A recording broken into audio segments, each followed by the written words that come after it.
Good day, my name is Ralph Christopher Sidovin from BSMT2Y1-18. And I am John Lawrence Embastan from BSMT2Y1-18. So we are going to report Appendix 1 of Annex 2 MARPOL. So Appendix 1, Guidelines for the categorization of noxious liquid substance.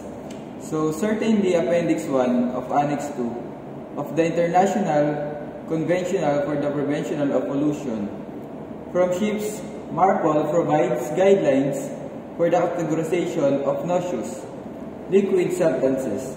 These guidelines gave use to classify these substances into different categories based on their potential harm to the marine environment. So,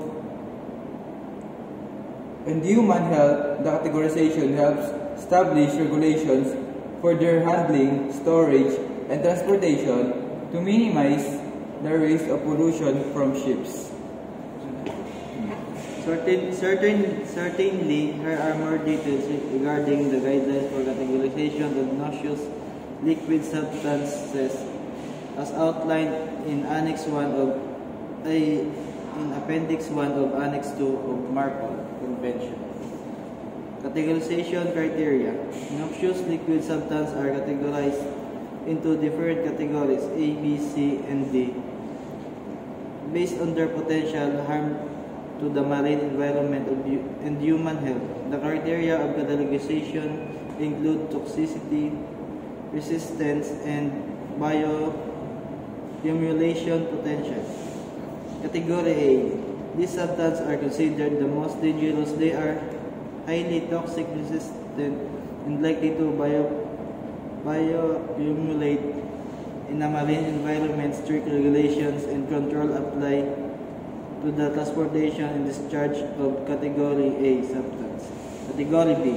Substances in this category are moderately toxic, resistant, and may have a moderate potential for bioaccumulation. Regulations for Category B. Substances are less strict compared to Category A, but still require careful handling and monitoring. Category C. Substances in a category have lower toxicity, are less persistent, and have a low potential for bioaccumulation. They are subject to fewer regulations and compared to categories A and B. Categories D. These substances are considered the less harmful. They are low toxicity, are not persistent, and have a minimal potential for bioaccumulation. They are subject to the less stringent regulations.